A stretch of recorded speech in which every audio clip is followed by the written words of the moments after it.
They say cold doesn't kill you right away, not like in the movies. There's no single gust of wind, no dramatic collapse into the snow. It's slower, meaner. First, it numbs your skin, and then your judgment. Then your will to move. You forget how to call for help. Your body burns from the inside out. You strip your clothes off in confusion, and then, only then, does the silence finish what the cold began.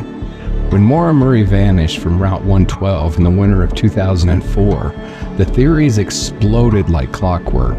Foul play, secret rendezvous, serial predators, mysterious drivers. Everyone had an idea. Everyone still does. But the theory we're focusing on today, it's not dramatic. It doesn't require a conspiracy. It doesn't point to a killer in the woods. It's simple, brutal, and perhaps the hardest one for her family and many of us to accept. It's the idea that Maura walked off into the dark and simply didn't come back. This is Dark Dialogue, the Maura Murray series. I'm John, and I'll be your guide through the forensics, the psychology, the possibilities, and the hard truths. And with me, as always, is Angela, our voice on the ground and in the heart of these stories. And I'm here to help ground this in the world Maura knew, New Hampshire's landscape, culture, and how unforgiving the White Mountains can be, especially in winter. This episode, it's not about who hurt Maura.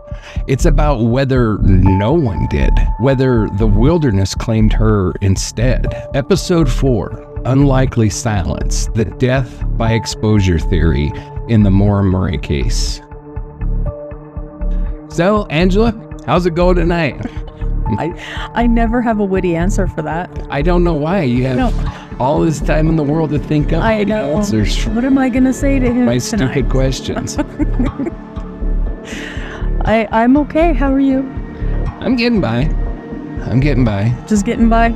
Yeah, running around one-armed. 1.5. You still have, I can still see the fingers wiggling. That's not even a third. It's a figment of my imagination. A 16. 1 and a 16. 1 and a 16th. Now we're at fractions, and I don't play well with fractions. I've been busy, though. I know. Yeah, I think we should probably tell the listeners what kind of nonsense I've been up to. Let's do it. What do you think? You know what you've been up to. I Spill it. have a hard time keeping track. So, as you and the listeners know, we have a few different shows going on. We have this one, Dark Dialogue. Right. Then we have Dark Dialogue, Rocky Mountain Reckoning. Right. Then we have Dark Dialogue, Shadow Chat Sessions. Getting very good reviews, by the way. Is it? Mm-hmm. Good. I'm hoping people like it as much as we do. People kind of like it when we're jackasses. Yeah. So.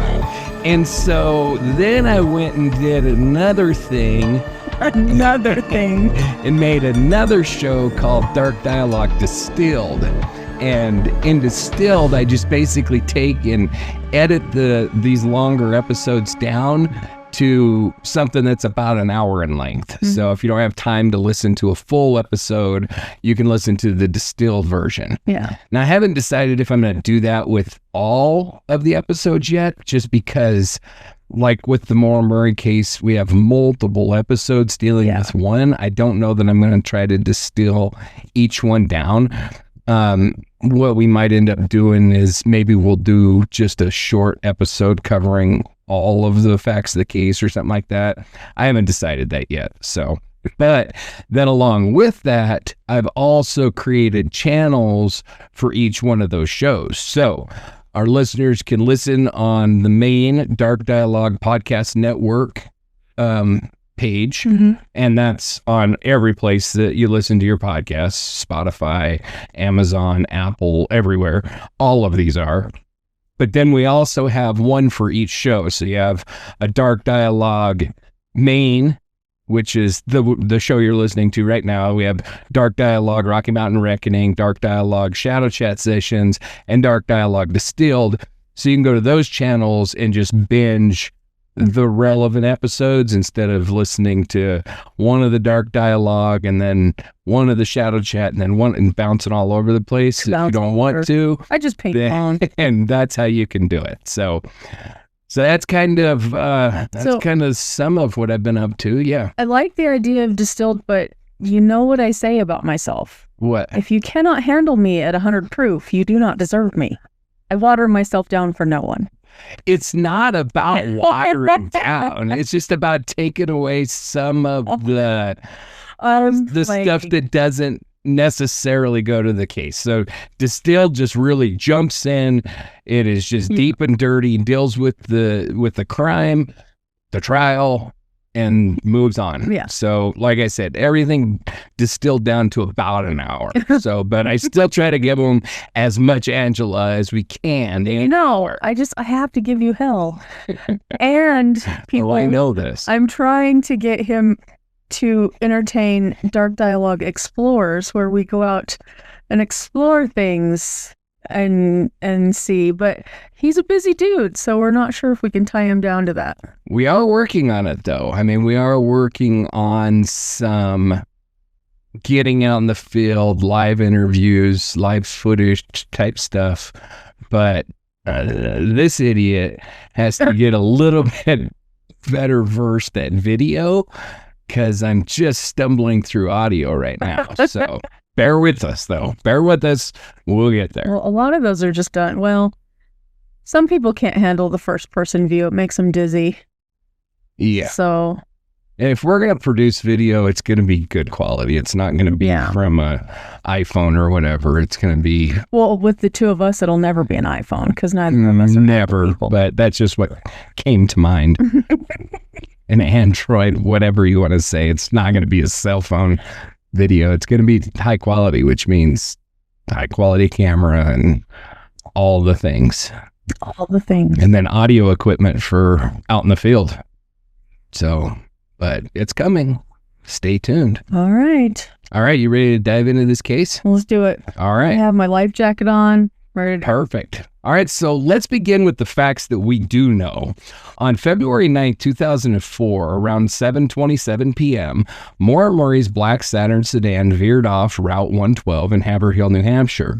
The car hit a snowbank near a sharp curve. A few minutes later, a bus driver named Butch Atwood, living nearby, pulled up alongside and offered help.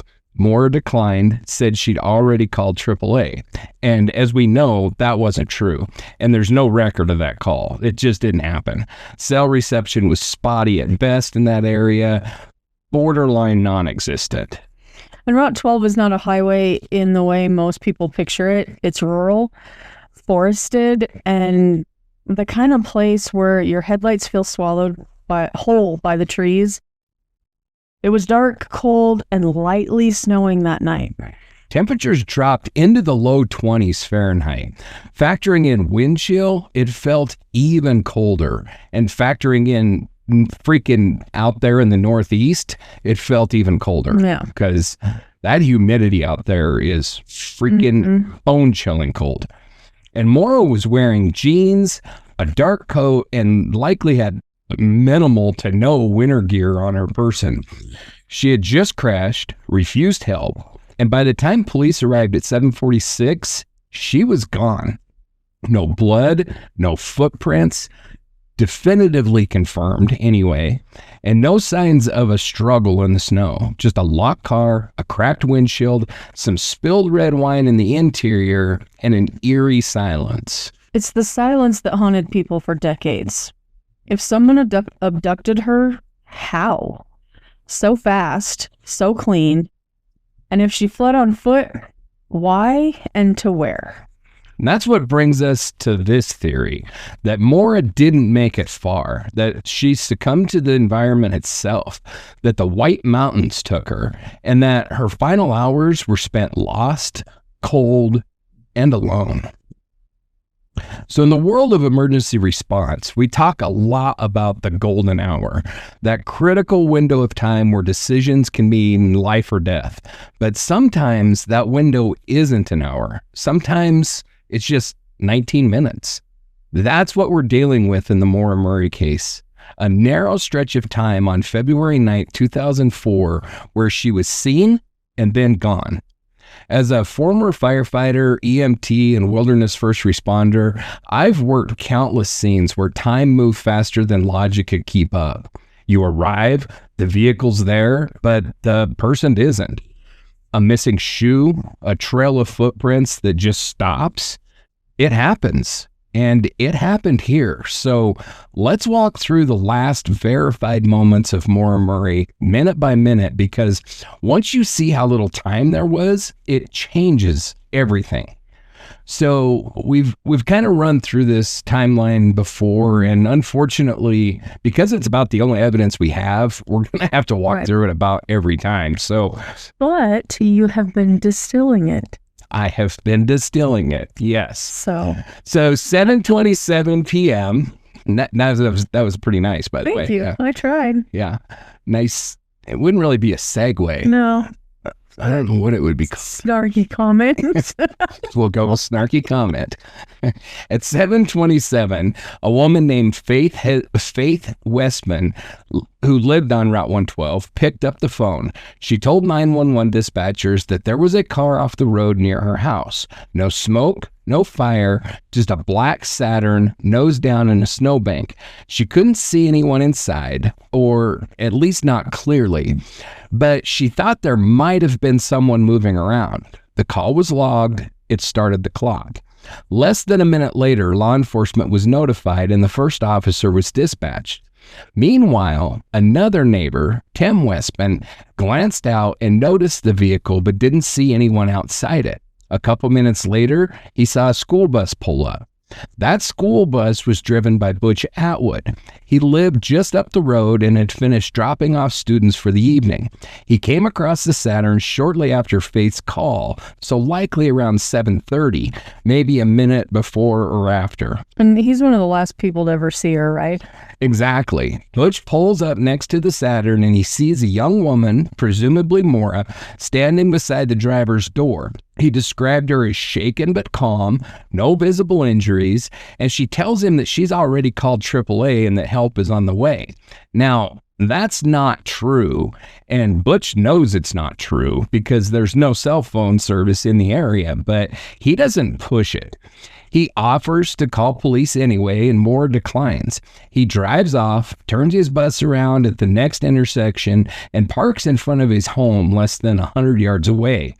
He later says that he couldn't see the car from his driveway, but he kept an eye out. And like we talked about, he sat there in the bus doing paperwork for a while after he had parked.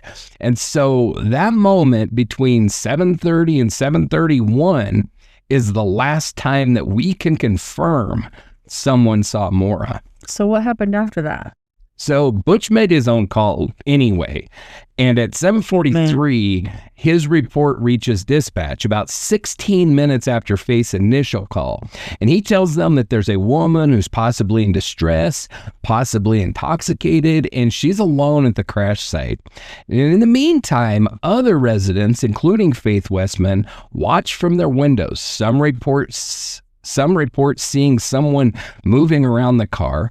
Others mention seeing interior lights on and off. There's speculation that Maura may have been in and out of the vehicle.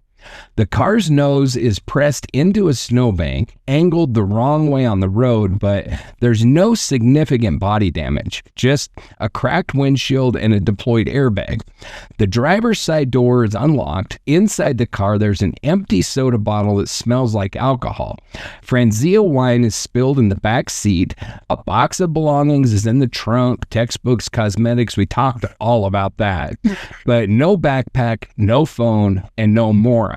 The responding officer, Cecil Smith, arrives on scene at 7:46 p.m. That's where the window ends. So you've got exactly 19 minutes from the time that Faith called 911 to the moment that the police arrive. And in that time, she's just gone. Exactly. And you know, we talk about that 19 minutes, but I've already said that, you know, with Butch seeing her and the other witnesses and stuff, that window really does shrink down. So it's even shorter than those 19 minutes, which we'll talk about. Now, if you're thinking, well, that's plenty of time to get picked up or to run off into the woods, let me tell you something from my experience in wilderness EMS. That's barely enough time to start going hypothermic, but it's just enough time to make a fatal mistake. So let's break this down further. Let's do that. If Maura walked away from her car at any point after Butch saw her, let's say between 7:31 and 7:33, she'd have maybe 10 to 12 minutes before law enforcement showed up. That assumes that she left immediately.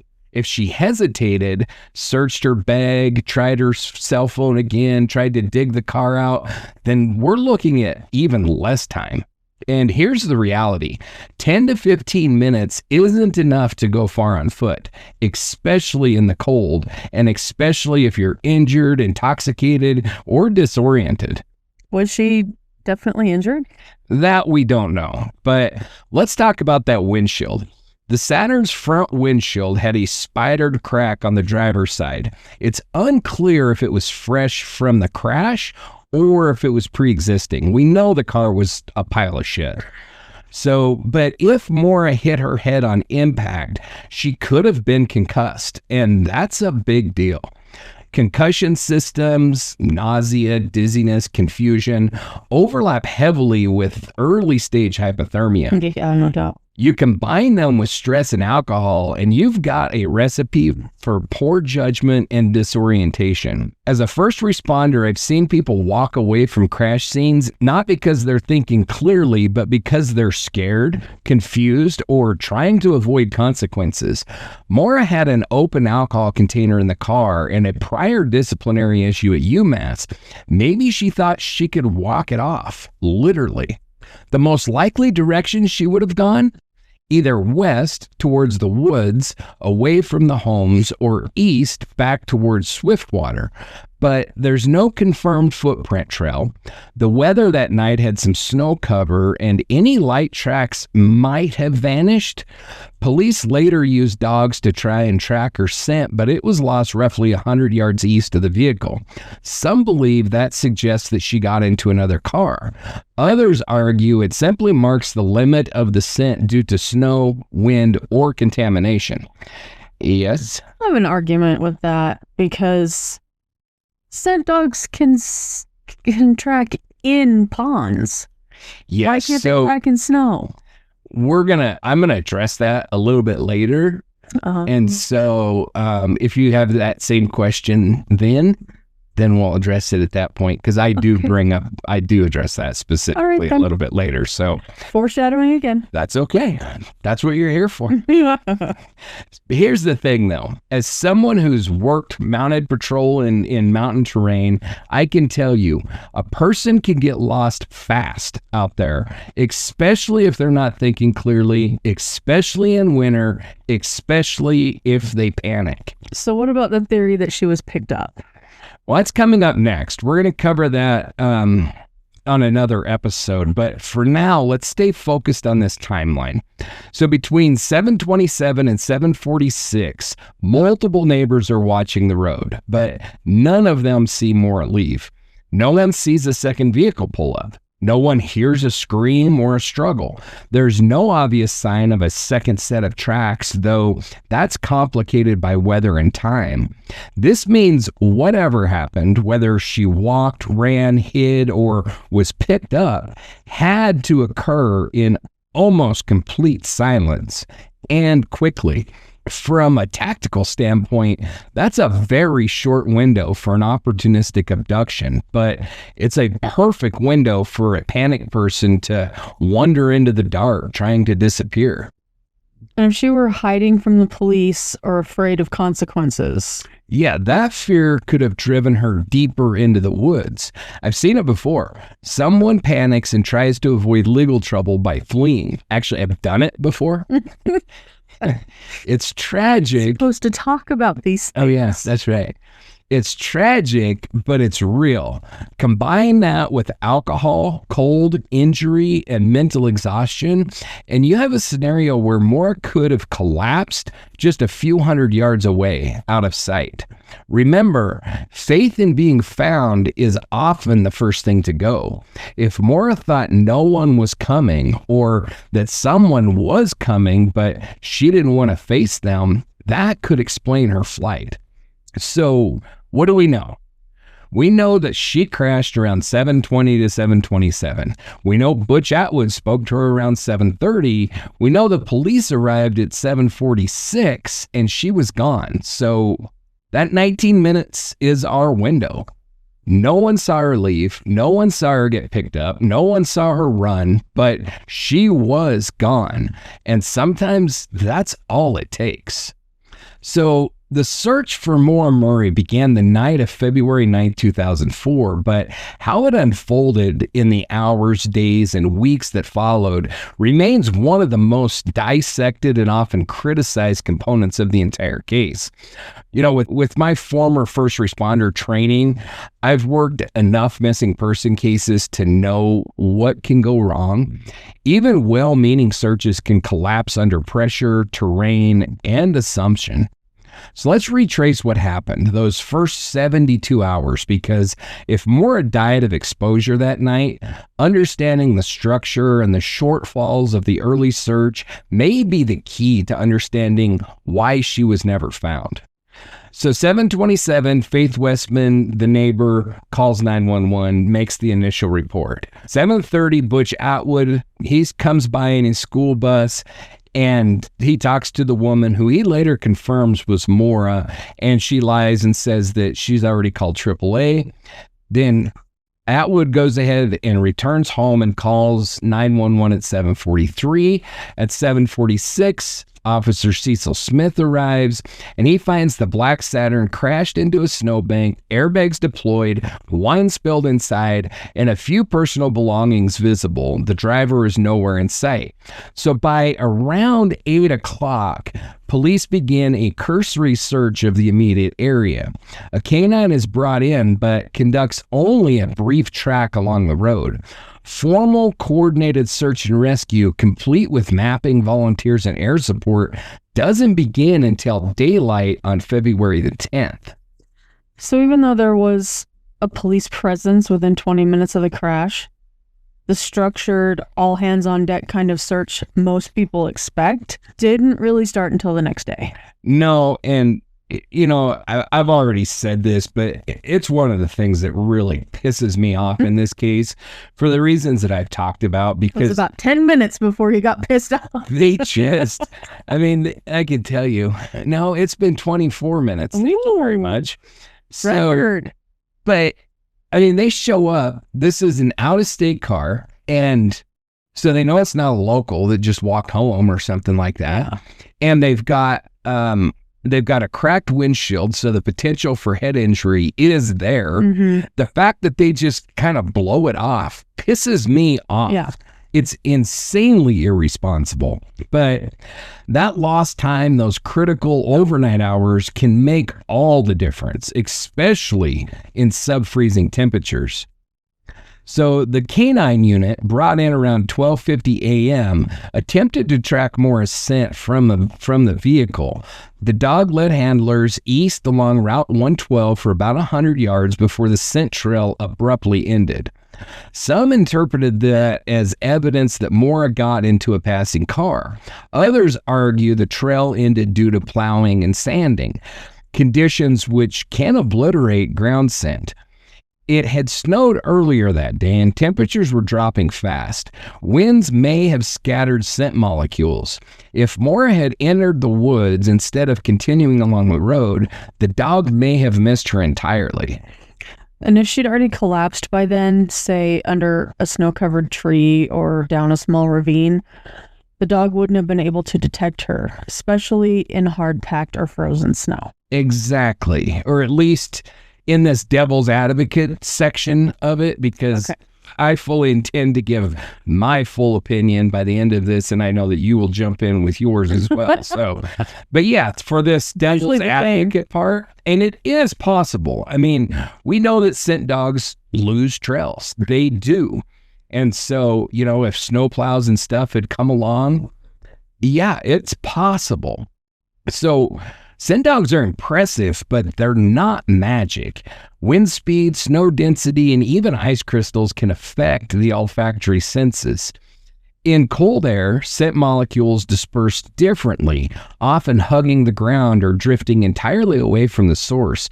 It's not just about, is there a trail? It's about, can the dog smell it long enough to stay on it? Now, this part of New Hampshire is remote, rugged, and largely undeveloped. Route 112 runs along dense pine forests, steep embankments, and snow-covered drainages. If someone walked off the road into the darkness, intentionally or not, they could disappear from view almost immediately. By February 9th, most properties near the crash site had deep snow drifts. The road was narrow with minimal shoulders. There's no ambient light from businesses or anything like that. There are no wide shoulders, just a white wall of woods on either side. And remember, Maura was wearing jeans and a jacket. No winter coat, no gloves, no flashlight. In that environment, disorientation can happen fast. Cold sets in even faster. So even if she stepped just 20 or 30 feet off the road, she might have gone down a slope, behind some brush, or under a tree cover. And even with helicopters and thermal imaging, she could have been missed. Absolutely. And, you know, it does make me think of a case that happened in Wyoming just, I don't know, within the last 3 or 4 months, where a guy was missing from a town in Wyoming. And I want to say for 3 years. Don't quote me on that, but I think that he'd been missing for 3 years. His car had been found just pulled off the side of the road in Utah, and they had performed a search of the area and everything, and nothing. And so his family's been looking for him. And ironically, I just started to dig into the case with some of the research that, you know, I've been doing on some of the other cases in Wyoming. And shortly after I heard about the case, they found a body right near where his car was found. And then shortly after that, it was determined that it was him. And the thought is that he stepped off the road to urinate or something like that, and something happened, and that's, he died, and his body was found just, I mean, not very far at all, just a few yards from where his car was found. 3 years later? I think it was 3 years. Like I said, this is right out of memory, so don't quote me, but I believe that he had been missing from Lander for 3 years. Wow. And he had been there the whole time, but the searches missed him. But, you know, that was off the side of the road in Utah, and snowplows very likely could have come along and covered him in snow. And then they searched and searched, didn't see him. And then they, for whatever reason, they never went out and searched after the snow had melted. Right. So he just laid there off the interstate until the next person came along and had to urinate or whatever happened. I'm not entirely sure how he was found, but yeah. But anyway, that brings us to this next part, and that is how the ground and air searches were actually conducted in Maura's case. So by the morning of February 10th, official search and rescue began. Helicopters equipped with FLIR, forward-looking infrared, were deployed to look for heat signatures. Ground teams were organized by New Hampshire Fish and Game, along with state police and volunteers. But this wasn't the kind of unified incident command system that you'd see after a large avalanche or disaster. There wasn't a tight perimeter established early on. There was no door-to-door canvass of homes that night. And perhaps most concerning, Maura's family wasn't informed until the following day. Search grid techniques, where teams sweep areas in parallel formations using compass bearings and tight spacing, were implemented, but again, not immediately, and not with the kind of saturation that we often associate with national level missing persons cases. Some areas were never thoroughly covered, and that's not speculation. It's been confirmed by investigators and locals. Areas like nearby private properties remained off limits unless the owner consented. And that included places like the A-frame house on Valley Road, which became a focal point later. But just to be clear, that house wasn't searched by police at the time. It was privately searched years later by volunteers. Exactly. And while some have speculated about what was found or missed there, it's important not to give it weight it hasn't earned. What matters is that there were gaps, some due to legal restrictions, others due to assumptions. So let's talk about cadaver dogs. Cadaver dogs trained to detect the scent of human decomposition were deployed beginning February 11th. But by that time, much of the snow had compacted. If Maura had died from exposure and her body was concealed under snow or brush, those dogs wouldn't necessarily alert. It's a hard truth, but in winter, even advanced canine units have limits. They can detect scent rising through air pockets, but if snow is tightly packed or terrain interrupts airflow, nothing rises. That's why surface level remains, clothing, bones, or items often become the primary clues in late recoveries. And again, we have to acknowledge not every zone was rechecked when spring arrived. Meltout reveals clues months later, but that kind of follow-up didn't happen in any kind of a coordinated way. So let's talk about some missed opportunities. We have no comprehensive door-to-door canvass the night of February 9th. Blows my freaking mind for the reasons I've already talked about. Even if you're not looking for a drunk driver, you have an obligation to look for a victim, an injured victim. Yeah. If they would have just found the car pulled over to the side of the road, I would get it. Okay, fine. Whatever. It's probably drunk. He left it. I don't necessarily think they're under any obligation to, do a full-scale search for every vehicle they find on the side of the road. But when there's indication of injury. Well, first of all, we know there was an accident. We know there was. Number two, to your point, indications of an injury, we have a spidered windshield. And then we have witnesses that saw this girl moments before and spoke to her. It's not like we just have a vehicle parked on the side of the road. Yeah. We actually have people that interacted with her that could identify her. This was a young woman about this age. This is what she looked like. I mean, none of this fits the drunk driver pulled over on the side of the road theory. It's bullshit. There was also no early perimeter containment to prevent possible on-foot or vehicle departure. Assumptions by law enforcement that Murray may have left voluntarily reduced urgency, and then we had delayed public notification and family involvement. That one really pisses me off too. In all of these cases, it pisses me off when they find these cars and then they don't let the family know until sometime later. Well, we don't want to stir them up until we know something. Or they don't even give an excuse. They know something. Or they don't even give an excuse. They just don't notify the family. Yeah.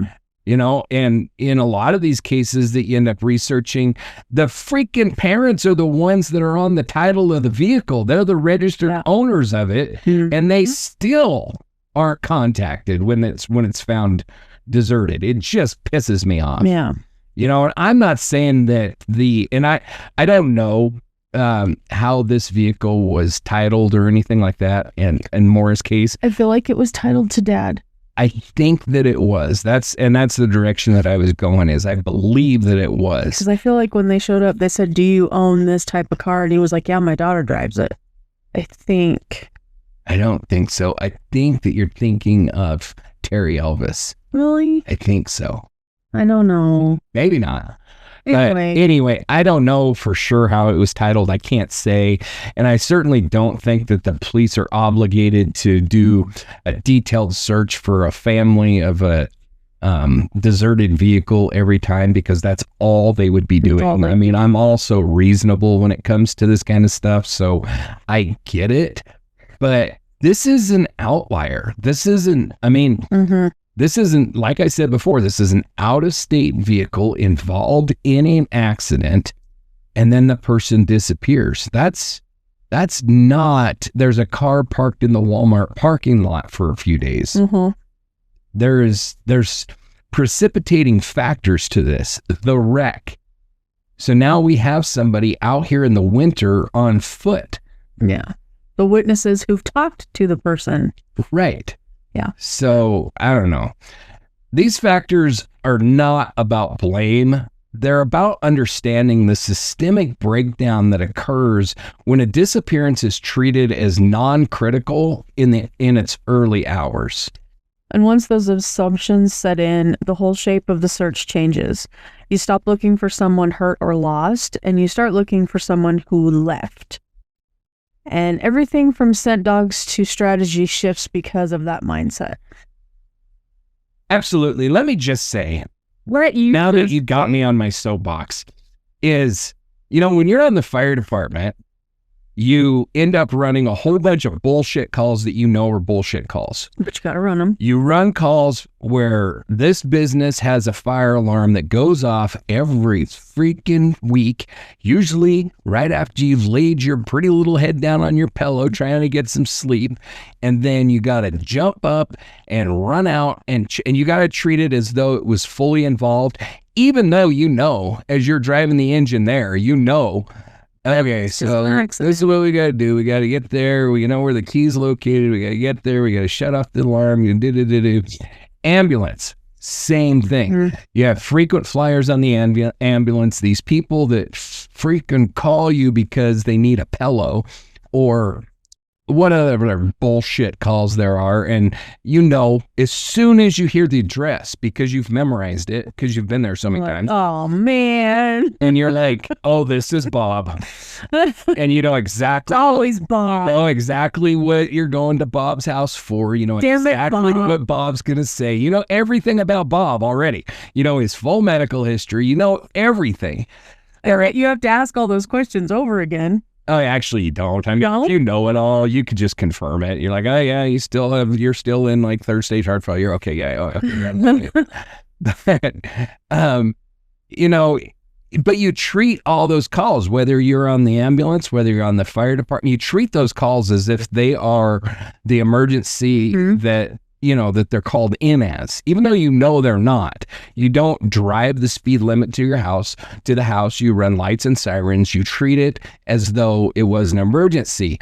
The fact that law enforcement doesn't always do that pisses me off, because the assumption on these cases should be, this is an emergency. We have somebody that's lost until it's confirmed otherwise. Exactly. Now, do you take somebody and you say, go get a hold of this person's friends, family, whatever, figure out what the hell they're doing in New Hampshire, and figure out where the hell they're staying so we can go raise hell with them for putting us through this bullshit? Yeah. Absolutely. You assign some deputy to go out and do that. But the rest of you treat this like you have a missing person until it's confirmed that you don't.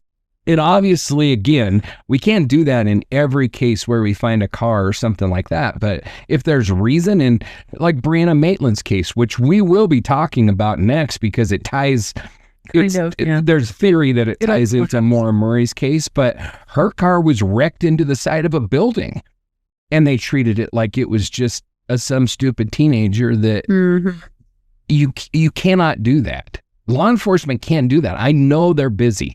I know they have a lot going on. So are firemen.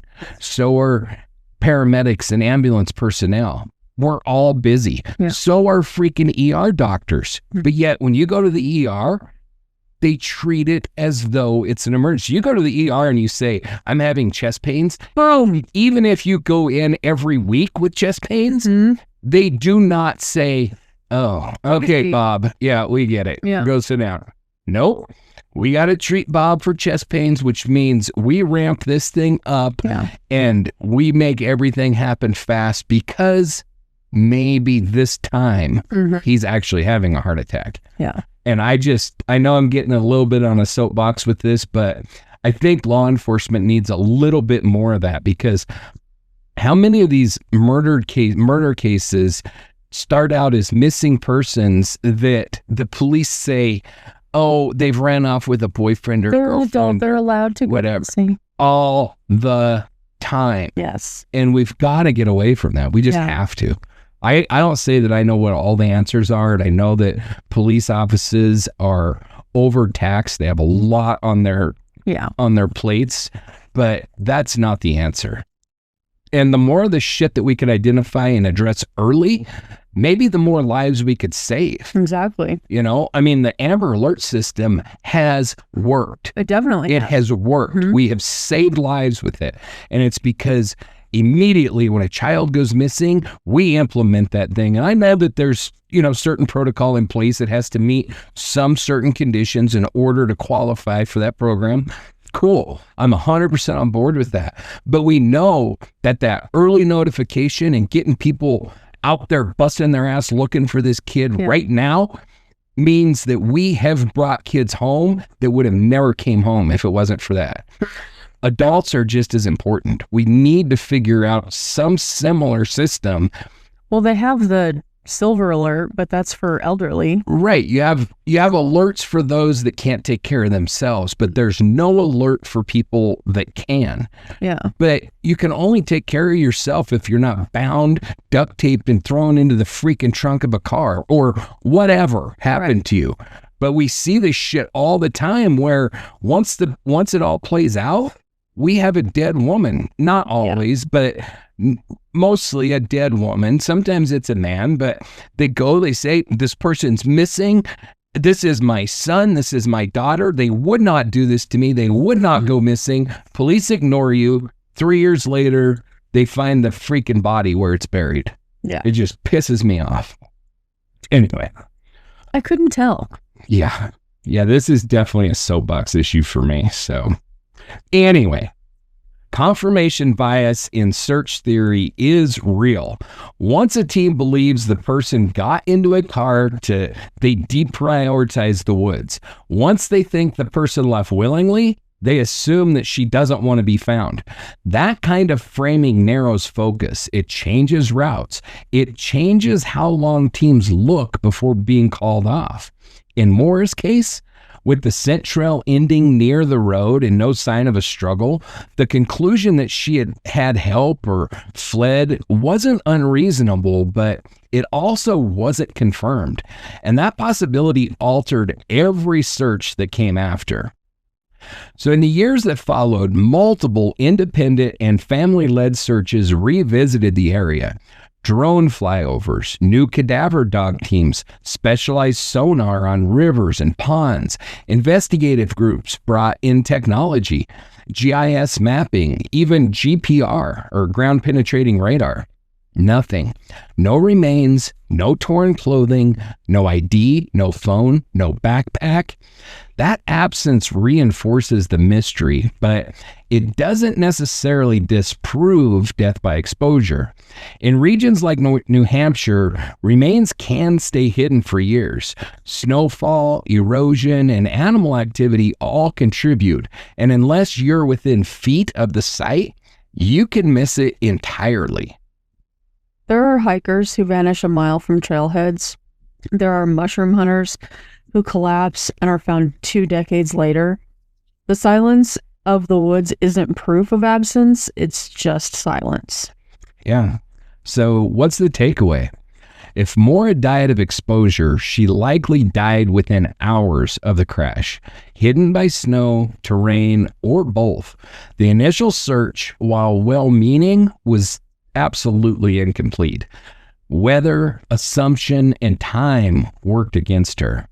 So next, we'll explore the other half of the equation, Maura's mental and emotional state. What could drive someone to vanish into the night, and what happens to the mind when hypothermia sets in? Disorientation, panic, paradoxical undressing. We're heading into the psychological terrain of survival and failure. The forest may hold her body, but the mind may hold the answer. There's a moment when your body begins betraying you. Not all at once, and not in some dramatic collapse. It's quieter than that, more cruel. The cold doesn't come at you like a predator. It lulls you, convincing you that you're fine, until you're far from it. And if Maura Murray was on foot that night, disoriented, stressed, maybe injured, the cold may have done what no person had to. It may have made her vanish. So we think of hypothermia as a physical process, numb fingers, shivering, slurred speech, but it's also deeply psychological. As a former EMT, I've seen it firsthand in rescues. When the body temperature falls below 95 degrees, mental function begins to fail. Memory, reasoning, and orientation don't just slow, they completely collapse. Around 93 degrees, people become confused. They forget why they're even walking. They can't retrace their steps. Hallucinations may occur. At 90 degrees, muscles don't work right. Speech slurs and judgment disappears. It's not a choice. It's a neurological failure. That means Maura, dressed in jeans, sneakers, and a light jacket, was potentially in real danger within minutes of leaving the car. February 9th temperatures hovered in the 20s, and while there's no confirmed toxicology, the wine box and soda bottle with possible residue suggests that she may have consumed alcohol, which can worsen hypothermia by diluting blood vessels, creating a false warmth while draining core heat. So even if she left the car with a plan to find help or flee the scene, her body could have sabotaged that plan before she even got very far? Absolutely. Especially when combined with shock or psychological distress. This wasn't someone equipped with winter boots and a flashlight. This was someone who just crashed her car in unfamiliar territory, possibly under extreme emotional duress. Let's not forget the timing. This was just days after she'd been disciplined for the credit card infraction, just hours after lying to professors about a fabricated family emergency. She'd crashed her dad's car just 2 nights before. She'd been on the phone with mysterious contacts. She may have felt her life unraveling.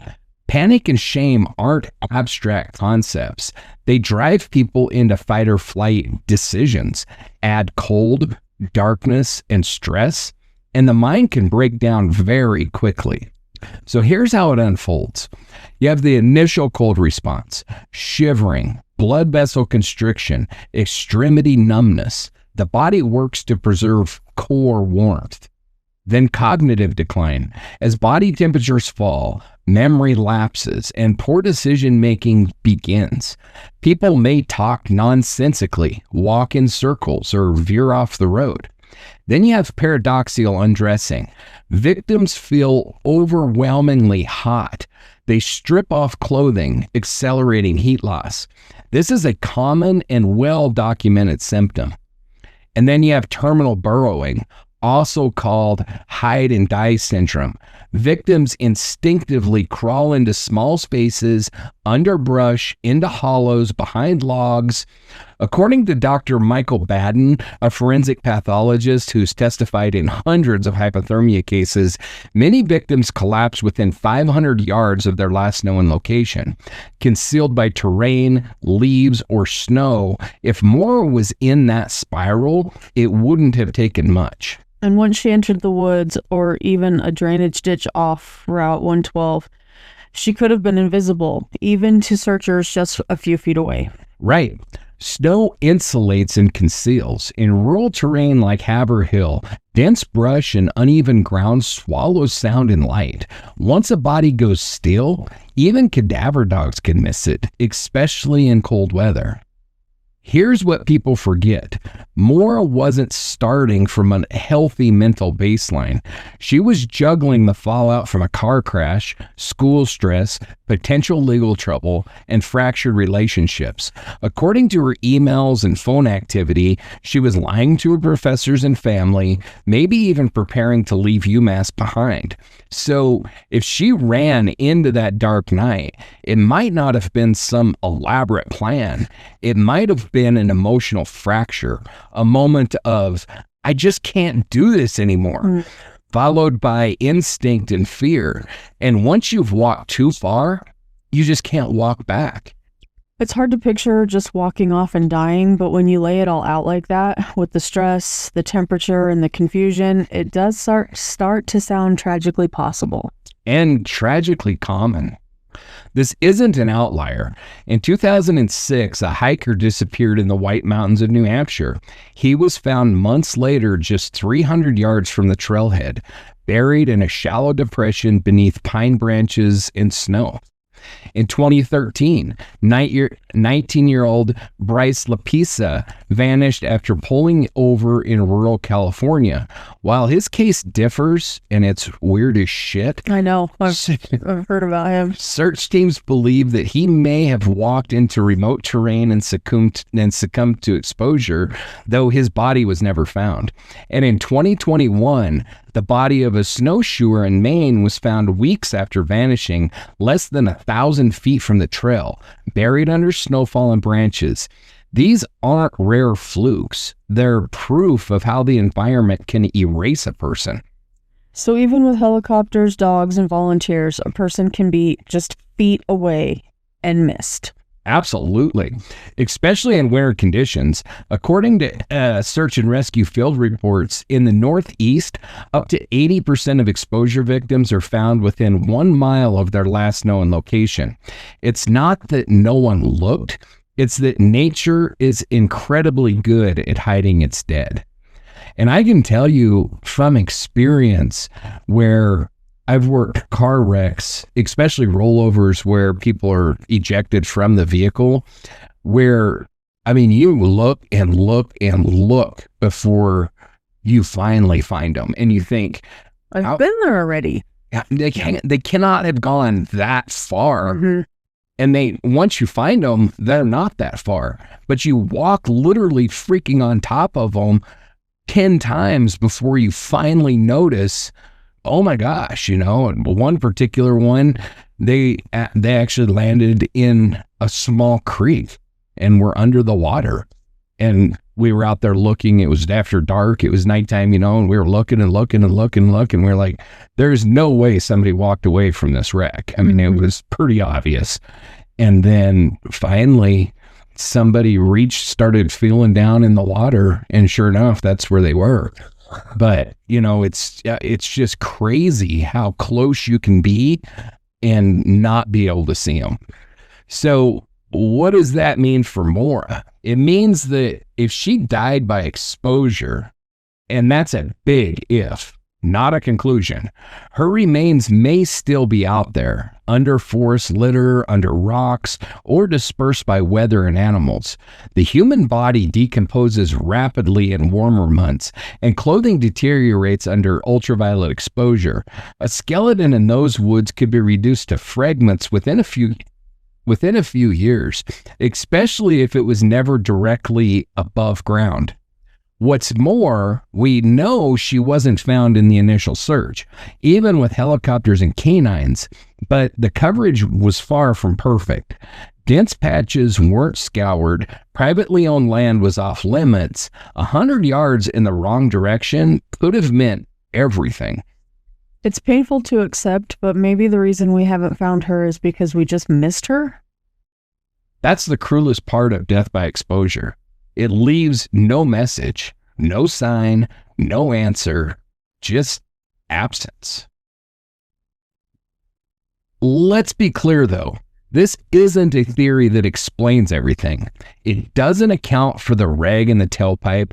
It doesn't explain the days of apparent planning before Maura left campus.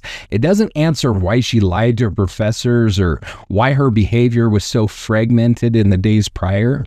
Those pieces belong elsewhere to other theories. But for this theory, the death by exposure theory, the facts fit.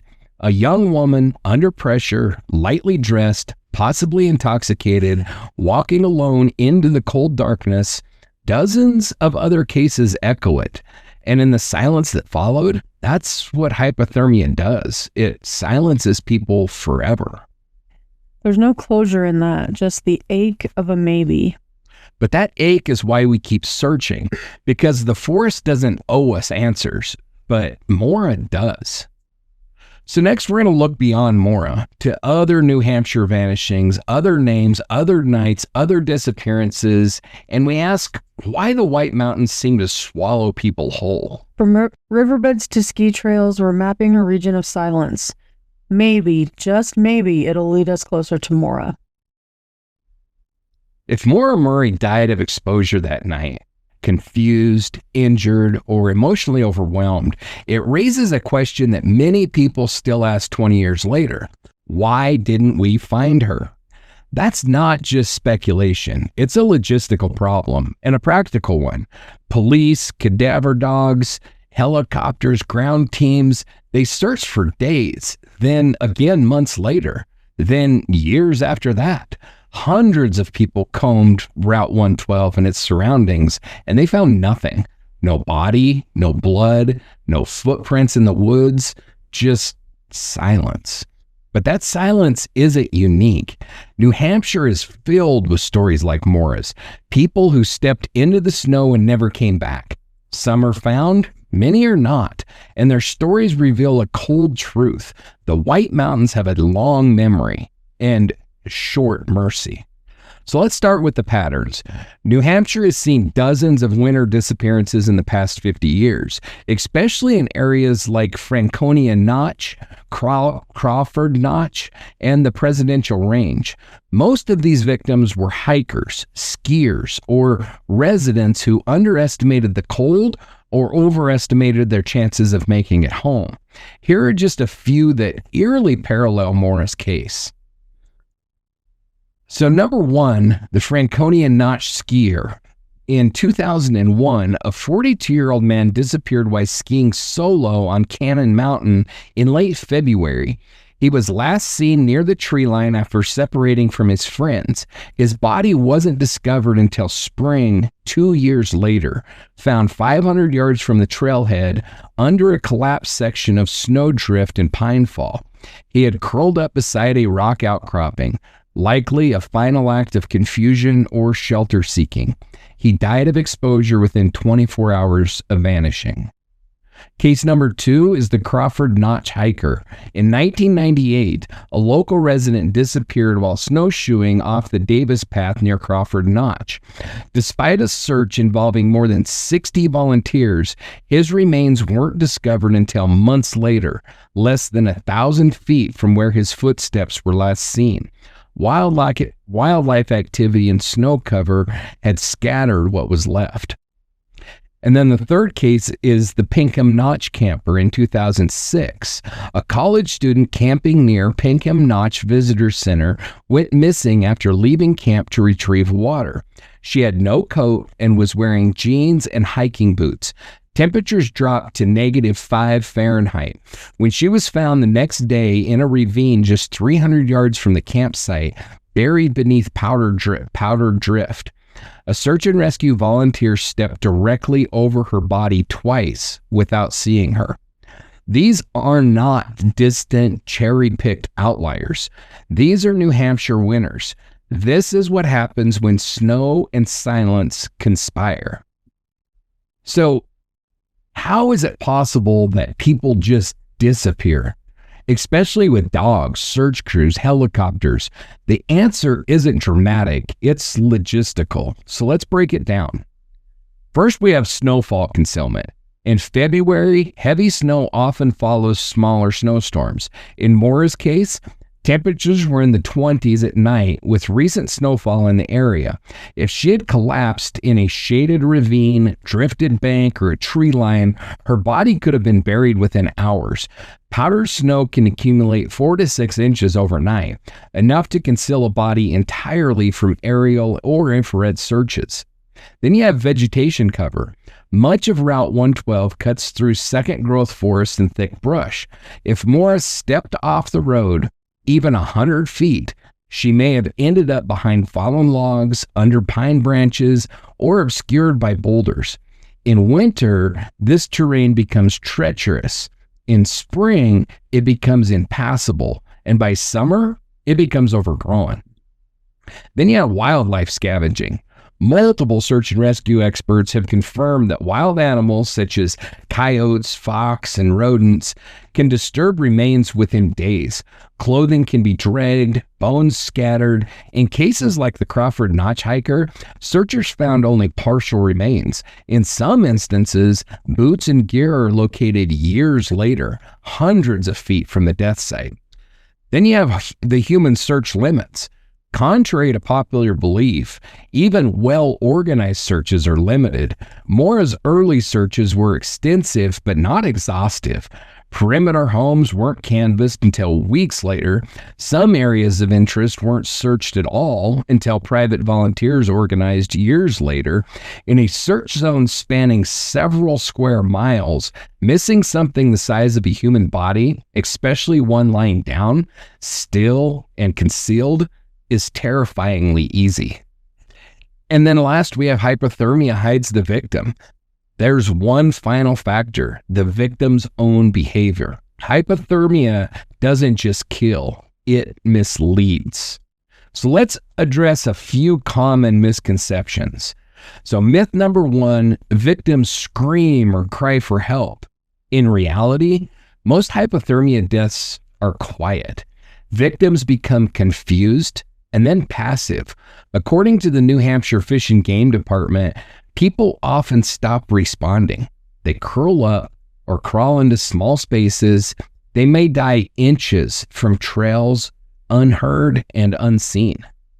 And myth number 2, thermal drones or dogs can find anyone. In reality, not always. Thermal drones only detect heat from exposed skin or surfaces. If Maura was already cold or buried by snow, she would be nearly invisible. Scent dogs struggle in wind or frozen terrain. Even cadaver dogs are limited to surface scent and may miss remains buried in snow or shielded by rocks. Myth number 3, if she were nearby, she'd have been found by now. In reality, tell that to the Franconia skier, the Pinkham camper, or the 1994 Lisbon hunter found in 1996 by a child collecting sticks. In the cold, New Hampshire doesn't care how many people are looking. It only cares how many feet of snow lie between them and the truth. So what does all this mean for Maura? It means that death by exposure is not only possible, but consistent with the environment, the season, and known psychology of hypothermia. Maura may have left the car voluntarily, confused, stressed, possibly intoxicated, and wandered into the woods. Within minutes, her body could have succumbed to the cold. If that happened, and if her final location was just a few hundred feet into the brush, obscured by snow, unsearched land, or steep ravine, she could still be there. That is terrifying. That someone could be so close that searchers might have stepped within yards and still missed her.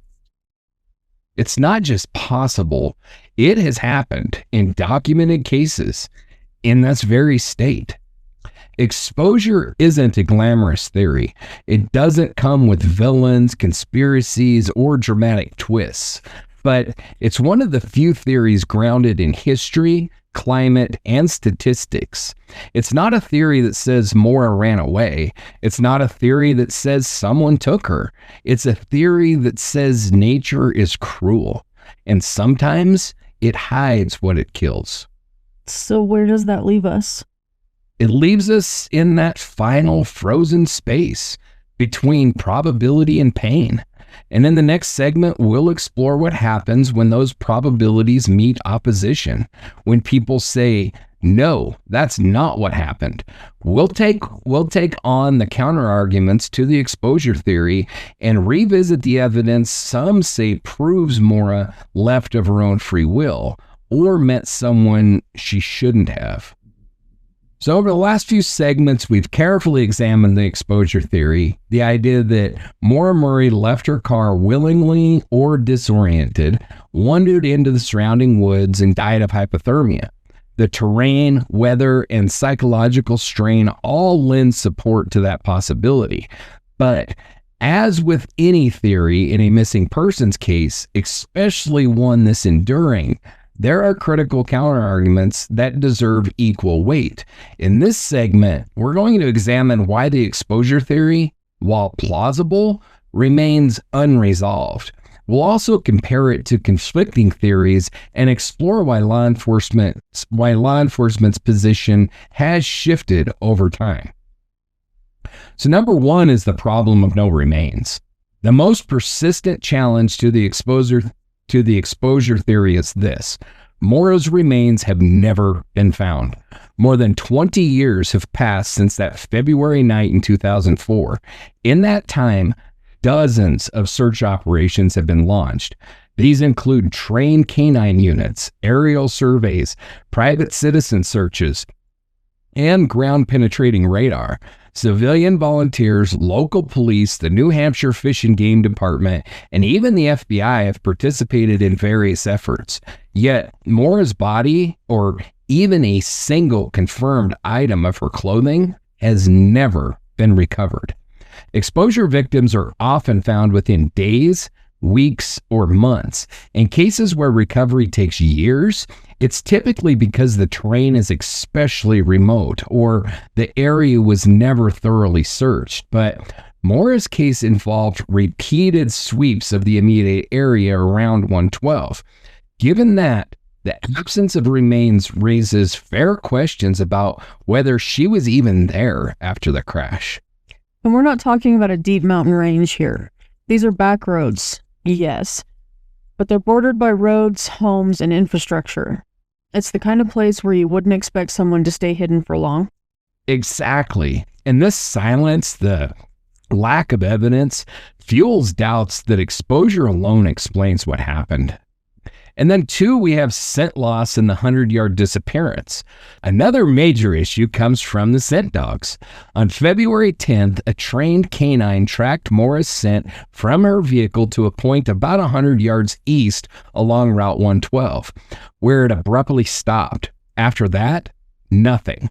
Several theories exist to explain this. Some believe the scent was lost due to wind dispersal, plowing, or snow cover.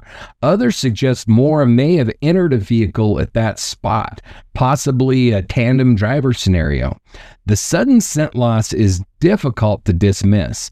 If Maura had continued on foot, it's likely that the dog would have tracked her further, even in challenging conditions. Scent can linger on grass, roadside gravel, even under snow.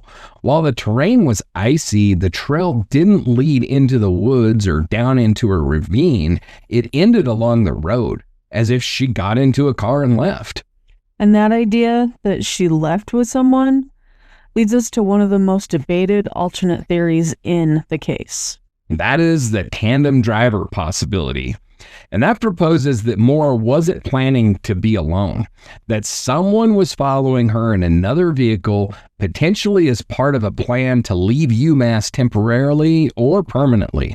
Supporters of this theory point to several details: the packed boxes in her dorm room, the emails to professors about a family emergency that didn't exist, and the ATM footage showing her withdrawing nearly all of her cash. To them, it suggests Maura was preparing for something and possibly with someone's help. If true, and she did get into a car near the crash site, it would explain the scent loss, the lack of footprints, and the total absence of remains. It also aligns with the way she reportedly acted after the crash, not panicked, but waiting, perhaps for someone who never came. So in this scenario, something goes wrong after she gets into that other car. An argument, an accident, or worse? Exactly. The tandem driver theory doesn't propose a full explanation. It just shifts the timeline. It suggests Maura didn't disappear into the woods, but vanished after she was picked up. It's worth noting, however, that law enforcement never publicly identified or confirmed any second driver. No one has come forward to say that they were following her. That's why, to this day, it remains a theory, unproven but plausible. In the early years of Maura's disappearance, law enforcement did not lean toward exposure as the leading theory. Initial press releases and case briefings left open the possibility of foul play. FBI involvement, the sealing of case records, and the scope of the 2004 investigation point to the fact that police took the case very seriously and saw the possibility of criminal behavior. But over time, that stance changed. By the mid-2010s, New Hampshire State Police began suggesting that Maura had likely wandered into the woods and succumbed to the cold. The tone became more fatalistic, more focused on natural explanations. Critics of the exposure theory view this shift as a form of investigative resignation, an attempt to close the book on an unsolved case by attributing it to an unavoidable accident. It's a pattern seen in other disappearances. When no body is found and leads dry up, exposure becomes the fallback theory. Then we have Renner's speculations and their conflicts. To fully address the conflicting narratives around Maura's disappearance, we also need to acknowledge the role that amateur sleuths and authors have played in shaping public perception. Chief among them is James Renner, who has advanced several high-profile but widely criticized claims that we've talked about, of which include that Maura was spotted working in a Canadian record store. She was abused by her family and fled for her safety, that her father, Fred, was involved or withholding the truth. These claims are not only unverified, but in some cases demonstrably false. You know, we don't need to rehash the whole Renner thing because we've done it enough, but I think everybody's pretty clear about how I at least feel about James Renner. So we can move on. Number 6 is summary of doubts and remaining questions. So where does that leave us? The exposure theory makes sense on paper, but struggles against the hard facts. No body's ever been found. Cadaver dogs lost the scent too quickly. No footprints were visible, even in the snow. Behavior at the scene suggested waiting, not fleeing. And tandem driver possibilities, while unproven, can't be ruled out. Meanwhile, theories driven by rumor, fiction, or questionable sourcing have only served to muddy the waters. And in the end, we're still left with a question, not an answer. Exactly. The exposure theory is the most commonly accepted explanation for what happened to Maura Murray. It's the official position of law enforcement. It's the explanation that closes the case without requiring anyone else to be involved. No foul play, no second vehicle, no cover-up. It's the simplest version of events, but just because something is simple doesn't make it right. This segment isn't about rejecting the exposure theory outright.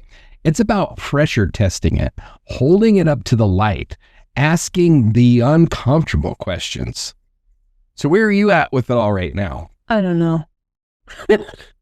You have no insight, no thought? None. No things. No, I don't think this is it. You don't think it's the exposure theory? Yeah, I don't either. I'll make that clear, but I don't either. So let's start with the scent trail. Cadaver dogs are among the most effective tools in search and recovery. And while people often assume that snow and cold make scent work impossible, that's not entirely accurate. Cold air is denser. It traps scent at ground level. That means in still, cold conditions, a well-trained cadaver dog may actually have an easier time following scent along the forest floor, especially if the air is calm and humidity is low. What does complicate things is snowfall after the fact, or strong wind. But on February 9, 2004, conditions were cold and relatively still. A cadaver dog from the New Hampshire State Police tracked Maura's scent just 100 yards east of her vehicle. Then it stopped. Not because of weather, not because of ice, it just vanished. And that's where one of the strongest counterarguments to exposure emerges. If Maura walked away and died nearby, why wasn't her scent trail there longer? And she wasn't wearing snowshoes. She wasn't dressed for a hike. If she had walked deep into the woods, wouldn't someone have seen tracks? Exactly. And even those tracks have been covered by wind, snow, or plows. Her remains would have turned up eventually. We're not talking about a remote glacier or a canyon inaccessible for years. We're talking about an area that was searched repeatedly by police, volunteers, cadaver dogs, helicopters. I mean, we've talked about it. Ground teams, snowmobiles, National Guard units. Nothing. If Maura died of hypothermia within a reasonable radius of the crash, something, anything should have surfaced by now. That's not an opinion. It's an operational truth that we use in EMS and search and rescue. Unless the body was concealed deliberately or by the terrain, it should have been found. And that leads to a second counterpoint, and that's timing. Hypothermia does not kill instantly. The process is gradual. The body cools, coordination falters, decision-making collapses, and eventually the person lays down, often peacefully, and slips away. But the window isn't hours. It's 20 to 90 minutes, depending on clothing, body mass, alcohol, and weather. That means if Maura walked away from her car around 7:30, she likely would have collapsed sometime between 7:50 and 8:30. Police arriving at 7:46, volunteers searched the immediate area within hours, and yet she was never found? As a wilderness first responder, I have seen hypothermia victims collapse yards from the road. I've helped carry them out, half frozen but alive. I've pronounced others dead after exhaustive resuscitation attempts, but the guiding rule that we follow in EMS is this: nobody's dead until they're warm and dead. In other words, we don't give up until we're absolutely sure. So why did the exposure theory catch on so early? Part of it was the absence of signs of foul play. No blood, no drag marks, no clear signs of a struggle. Add that to Maura's known stressors, crashes, disciplinary hearings, emotional turmoil, and it created a narrative that she was overwhelmed, ran away, got lost, and died. But the deeper you look, the more it feels like a narrative retrofit. We have a crash. We have a driver who vanishes within minutes. We have scent that ends abruptly. We have zero evidence of her body nearby. What theory actually fits those pieces? This is where the tandem driver theory enters the discussion. The tandem driver theory posits that Maura left the scene with someone else, voluntarily or under pressure. That person picked her up 100 yards from the Saturn, just outside the arc of attention. Maybe she knew them. Maybe she didn't. It explains the lack of scent. It explains the lack of footprints. It explains why she refused Butch Atwood's offer to help, because help was already en route. And it explains the total absence of physical evidence. She wasn't there anymore. That makes more sense than exposure by itself. But then people start throwing around bigger theories, like Renner's. So let's talk about that. James Renner is one of the loudest voices in this case, and also one of the most controversial, as we've talked about. He proposed everything from Maura faking her own death to sightings in Canada to allegations against her family. But the problem with Renner isn't just his speculation, it's the damage his speculation causes. He's throwing real people under the bus with zero proof. And while he's contributed attention to the case, he's also muddied the waters with reckless claims. The Canadian record store sighting? Debunked.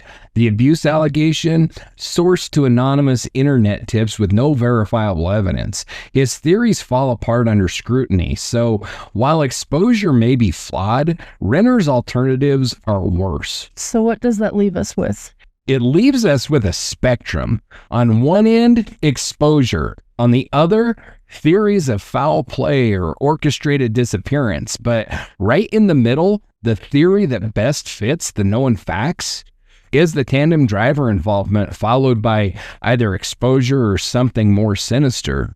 And that brings us to one final point: law enforcement. For years, the New Hampshire State Police treated Maura's case as a potential crime.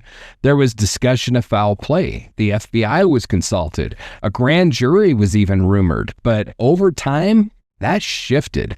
By 2009, officials began speaking more confidently about exposure. It became the default explanation, not because new evidence emerged, but because no new evidence did. In search and rescue, we sometimes default to exposure when nothing else makes sense. It's the catch-all explanation. It comforts families. It closes cases. But here, it feels like a poor fit. Maura Murray was a smart, resourceful 21-year-old woman. She'd survived military school. She'd navigated life's pressure cookers. She wasn't naive. And yet, within minutes of a minor crash on a public road, she disappeared so completely that 20 years later, there's still no trace. That's not exposure. That's something more. Let's be clear. Foul play requires evidence. But so does every other theory. When people propose that Maura died of exposure that night, wandering into the woods and succumbing to the elements, they often do so as if it's the default explanation, the fallback, the Occam's razor answer when everything else gets too messy. But I do not agree with that line of thinking, not just as someone who has spent years looking at this case, but as a former EMT and wilderness first responder. I've been to scenes where people froze to death. I have seen what those scenes look like. And I can tell you this: death by exposure leaves signs. In Maura's case, those signs just aren't there. So what kinds of signs would we expect, John? Let's walk through what you would see if this were really a case of hypothermia. Great question. First off, footprints. Maura would have had to walk somewhere. The road had light snow on it that night. The shoulder was muddy. If she'd gone off the road and into the woods, she'd have left some kind of a track. That's not speculation. It's basic forensics. But there was no reported footprints leading into the forest. None found by officers, by search and rescue dogs, or by family members. Second, you have the scent. The cadaver dogs and tracking dogs were brought in, and the only solid trail stopped abruptly 100 yards from the car, right in the road. That does not align with someone wandering off to die by exposure. It aligns with someone getting into a car. And then third are remains. Exposure victims don't just vanish. Even if snow covers a body temporarily, the melt comes, leaves decay. Animals scatter remains, yes, but they don't erase them. Search and rescue experts will tell you most exposure victims are found within a few hundred yards of where they went missing. If Maura died of exposure in that area, her body should have been found years ago, especially given how many searches have taken place. What about paradoxical undressing? That's a symptom we hear about a lot with hypothermia victims, and you've talked about it. So wouldn't that be visible too? Exactly. So paradoxical undressing happens when someone in the final stages of hypothermia feels like they're burning up. So They actually strip their clothes off. It's counterintuitive, but medically documented. If Maura had experienced that, we'd expect to find a coat, shoes, clothing scattered in the woods, something. But again, nothing. There's a misconception that exposure deaths are absolutely silent, that people just vanish without a trace, but real exposure cases are messy. They leave footprints, scents, evidence. The absence of those things doesn't point towards hypothermia. It points away from it. I mean, we're not talking about somebody that's trying to hide their scent or whatever. Mm-hmm. We're talking about somebody wandering out in the woods, lost and confused. Yeah. And here's where I have to be really honest. A lot of people talk about Maura's case like it's some remote, unsearchable wilderness, but this is not Alaska. It's not even rural Wyoming. The area is wooded, yeah. It's rural, you bet it is, but it's not unsearchable. In fact, we're talking about a stretch of road with homes within a 5-minute walk in either direction. At most, if she'd continued on foot, she would have been about a quarter of a mile from a driveway, a barn, a shed, a porch light. If you're freezing, your instincts scream one thing: get to shelter, knock on a door, find a garage, anything with a roof. Even confused, the human body's survival drive is overwhelming. You know something is wrong before hypothermia fully takes over. That window of time, the shivering, the stumbling, the slowing down, you still know that you're in trouble. So why didn't Maura try to get help? Why didn't she walk to a house? Why wasn't she found inside a shed, behind a wood pile, in the brush near a fence line?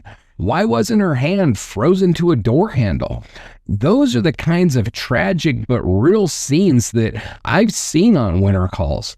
People fight to live. In my expert opinion, the absence of any of that points strongly against death by exposure.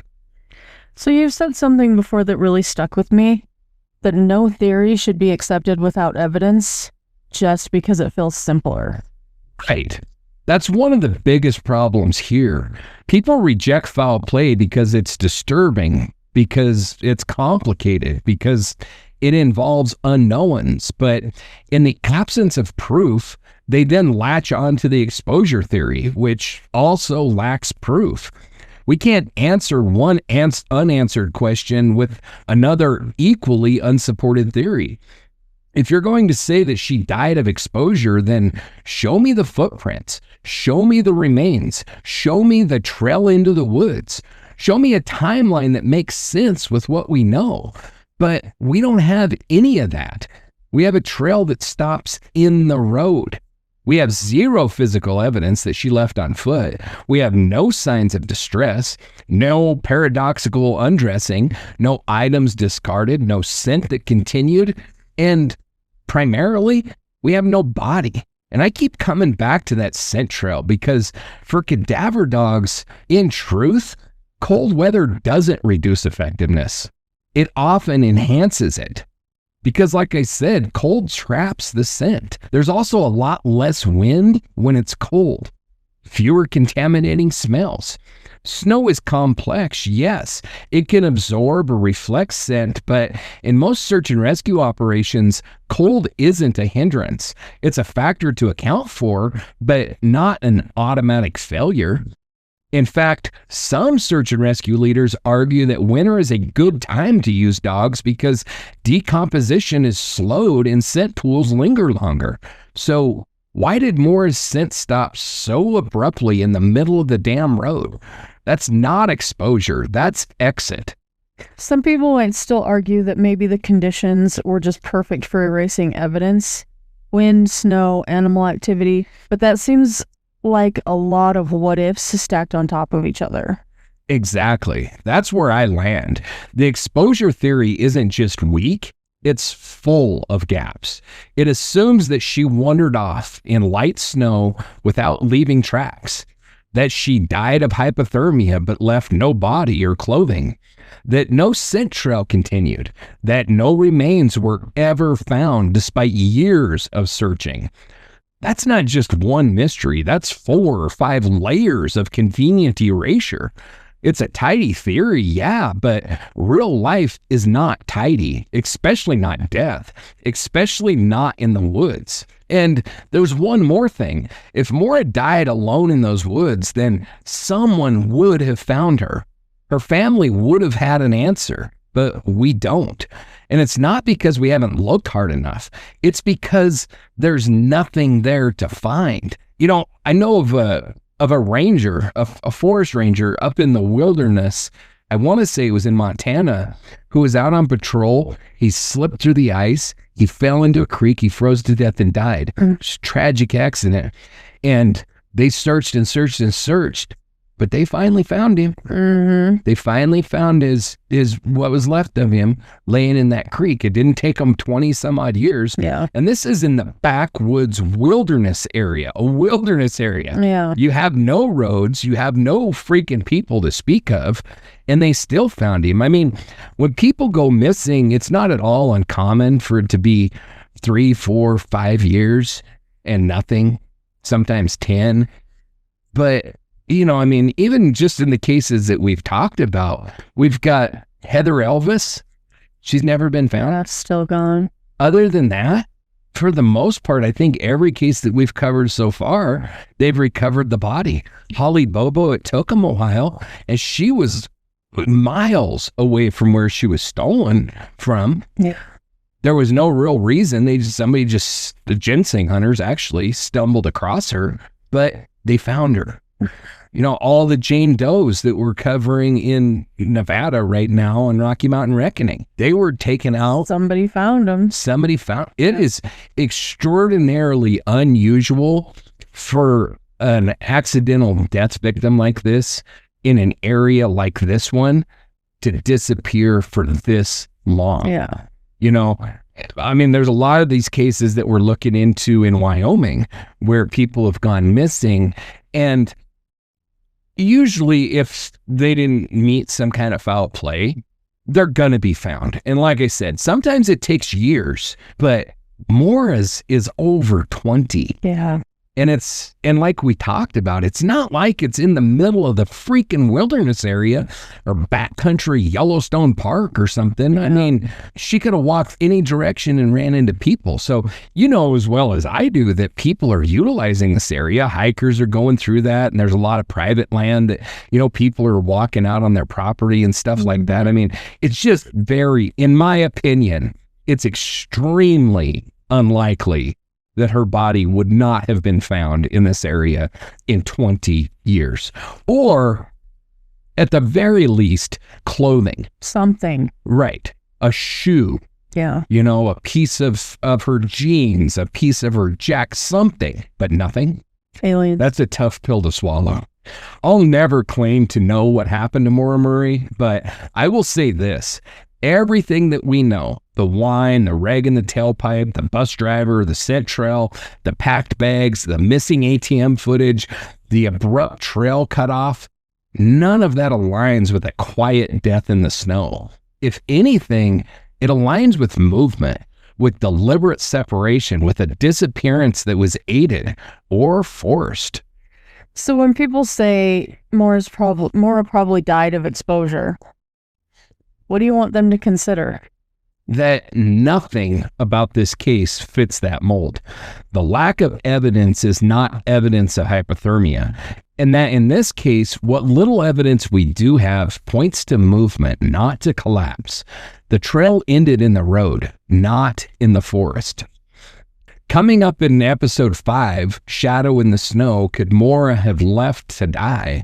We'll explore the tandem driver theory, an idea that doesn't just explain the missing evidence, but shifts the whole timeline of the case.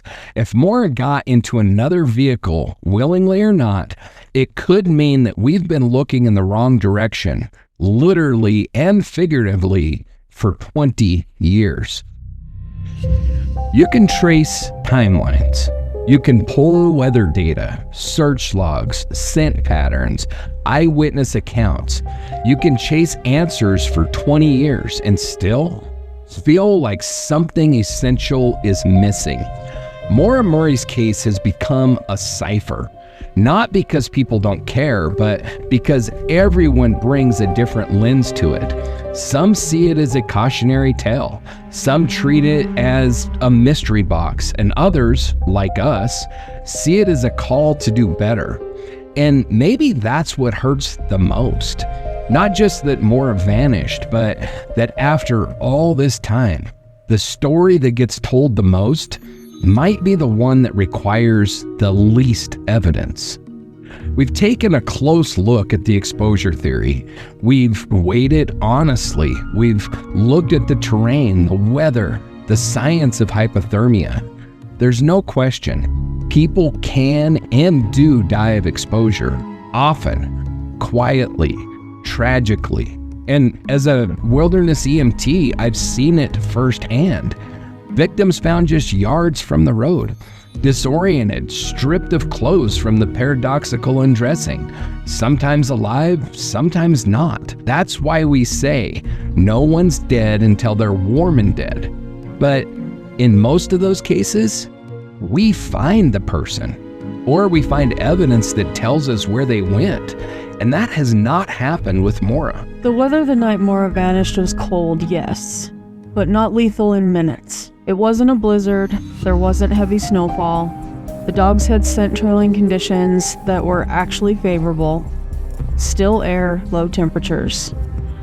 That traps scent near the ground. It doesn't erase it.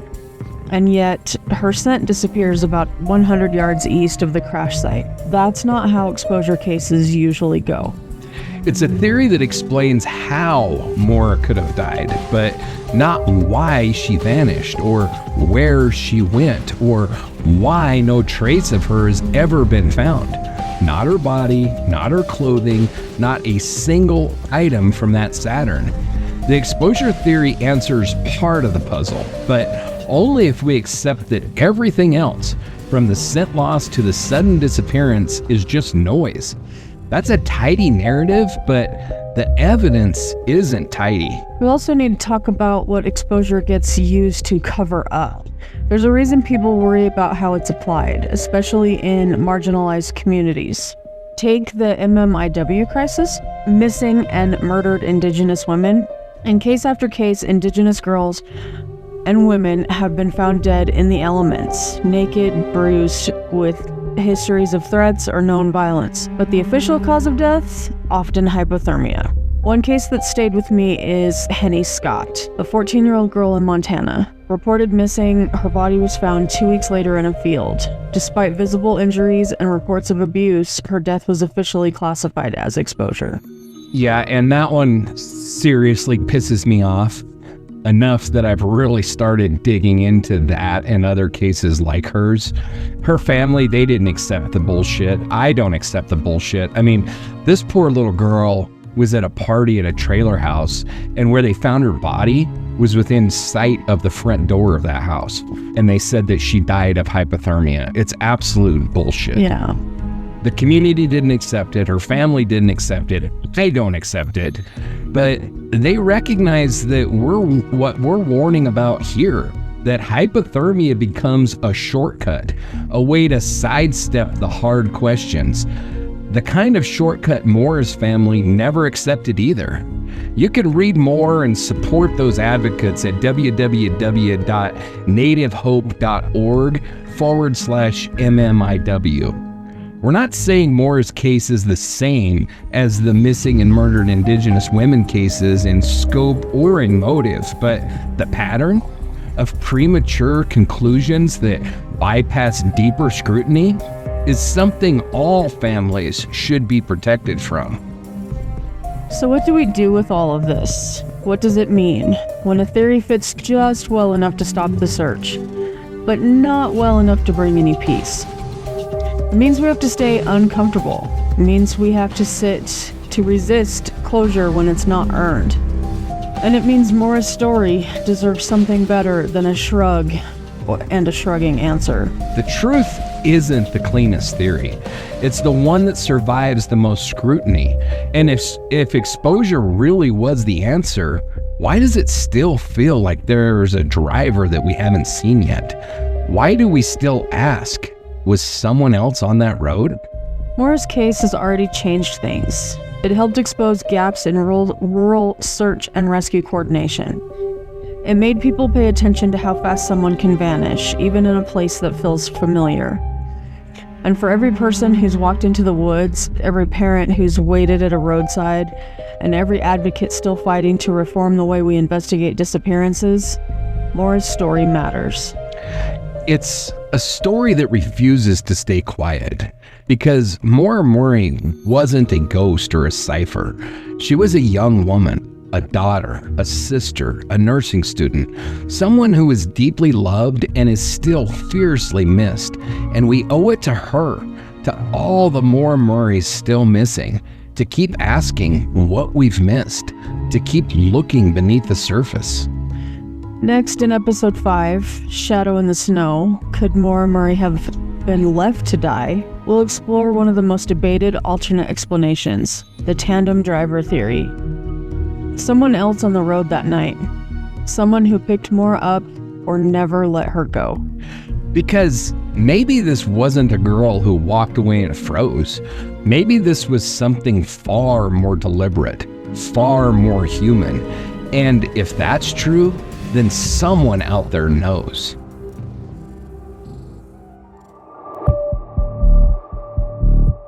Thanks for walking this path with us. Whether you're new to the case or have followed it for years, your time, your attention, it matters. Yeah, these conversations aren't always easy, but they are necessary. When someone like Maura vanishes, the only thing worse than no answers is silence. So if this episode sparked something in you, questions, thoughts, frustration like John, please don't keep it to yourself. Share it, talk about it. That's how the story stays alive. And if you want to do more, we've got options. You can support our work through Patreon, Coffee, or subscribe to our free newsletter at The Dark Dispatch on Substack. Every listener helps. Every dollar keeps us independent. Want to be part of the story? Check out our Adopt a Victim program at darkdialogue.com. It's our community-led research project to bring more attention to overlooked or unidentified cases.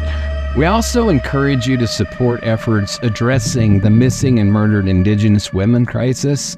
Groups like Native Hope are fighting to uncover the truth behind cases too often dismissed as hypothermia, even when signs of violence are present.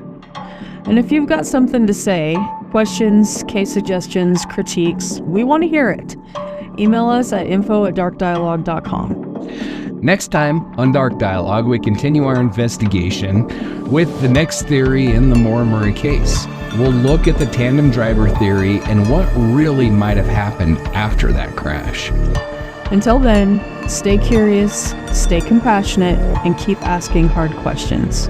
Because justice starts with dialogue, and keep the dialogue alive.